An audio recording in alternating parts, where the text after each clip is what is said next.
pace of play trumps physicality, it trumps size, it can trump experience. Coming in hot. Wow.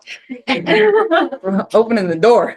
Which teams would I not want to see in the playoffs? Let me tell you, if you weren't watching the Indiana Fever's game against the Atlanta Dream, you missed one of the wildest comebacks of the season. Caitlin Clark, Aliyah Boston, Kelsey Mitchell, Lexie Hull, and the others just made a big statement.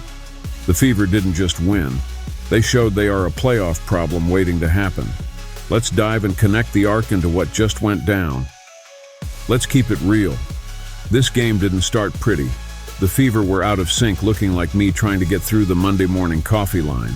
Just all over the place. Turnovers, bad passes, and Caitlin Clark looking like she was this close to just walking off the court. They went down by 16 points, and at halftime it felt like, all right, maybe they're just not feeling it today. But oh no, Caitlin and company had other plans. This game was a roller coaster from the jump, literally.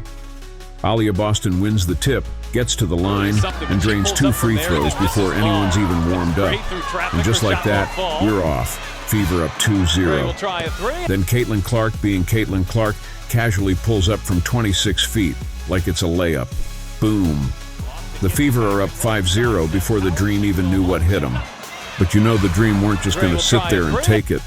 Gray and Howard came ready to ball. Gray ties it with a deep 3, but Lexie Hull answers right back with a knockdown 3 of her own.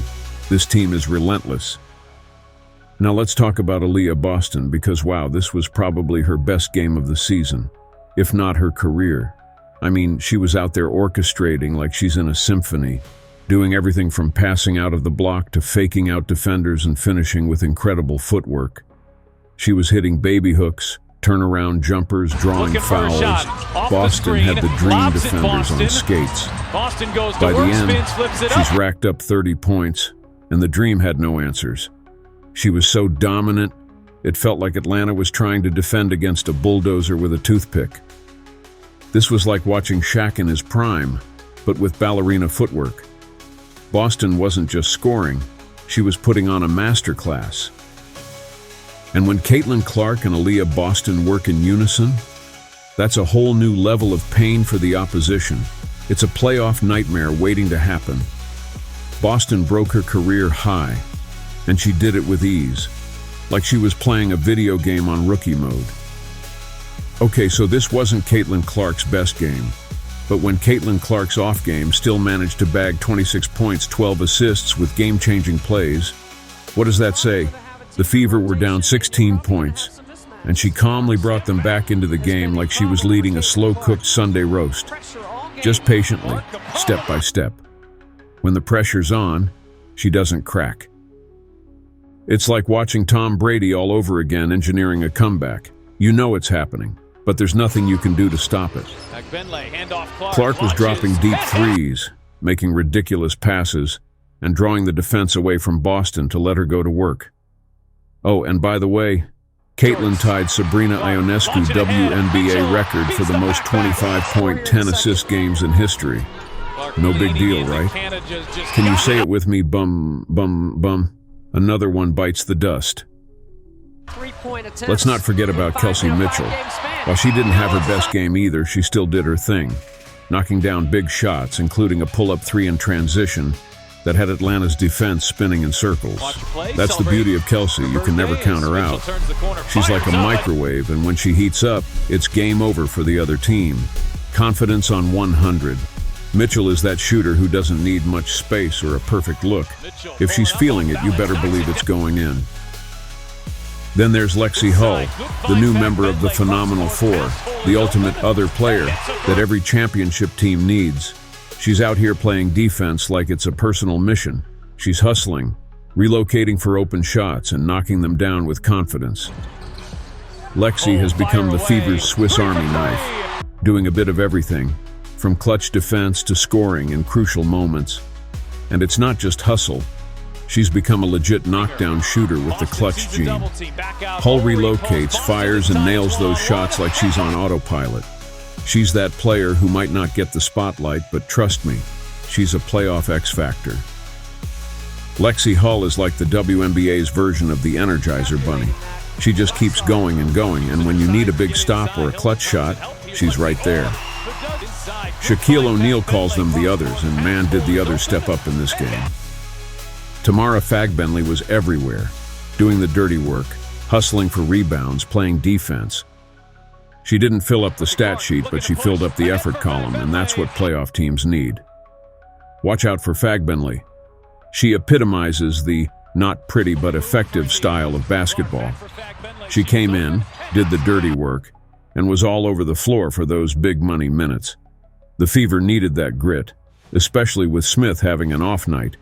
In the post-Olympic break stretch of games, Caitlin has been encouraging her to take the open jumpers from the elbow. She has been hesitant. But today she hit a crucial shot during their comeback, you guessed it, from the elbow.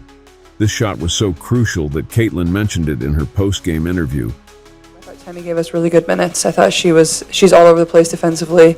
She impacts the game in ways that's probably not going to show up on here. Obviously, she's 4 for 7 tonight, and that mid-range jump shot was huge that she made late too. So you can't rely solely on your stars to win championships. You need players like Hull, Fagbenley, and yes, even players like Nalissa Smith, who, while struggling offensively, still managed to hustle on defense and help keep the team in the game. There's still a question about their lack of defense at times during the game, and a glaring turnover problem, though, that needs to be solved or at least cut in half. They collected 19 turnovers today like they were going through the buffet line at Sunday brunch, and the Dream made sure to cash in on it like the upcharge you get to access special items in the buffet. Just ask Ryan Howard, who picked up 36 points like she was adding it to her loyalty rewards card.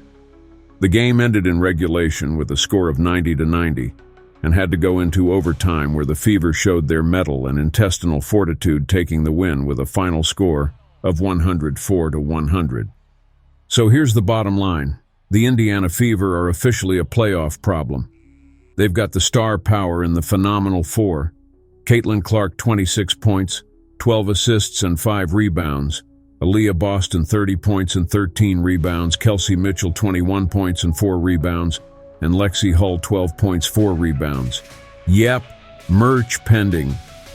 But more importantly, they've got the depth. The others are stepping up big time.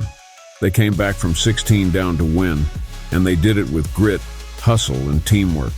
The Fever improved to a 19-17 record with 5 more games remaining the regular season. You know, it's like a superhero squad. You've got your stars, but the whole team matters. Everyone has a role to play, and when they're all clicking, they're nearly unstoppable. And with fresh legs going into the Aces game, I like their chances. The Fever are hot, and with the way their backcourt is cooking, don't be surprised if they keep turning heads this postseason. You know, here's a thought. If they can get the phenomenal four to average 22 points, 6 to 7 rebounds, and 5 assists in any combination per game with the others handling their business, it's going to be Friday the 13th all over again. But instead of Jason, it's Caitlin and her crew coming for you. This team is a big problem in the playoffs. They've got the grit, the depth, and the fire to make a deep run. And let's be real. No team wants to see Caitlin Clark in a win-or-go-home scenario. Let me know in the comments, are the Fever primed for a playoff upset, or do they need a little more time to develop? And don't forget to like, share, and subscribe to Swish Arc for all the WNBA updates. Hit that bell so you never miss a beat. Thanks for watching, and I'll catch you in the next video. Keep ballin'.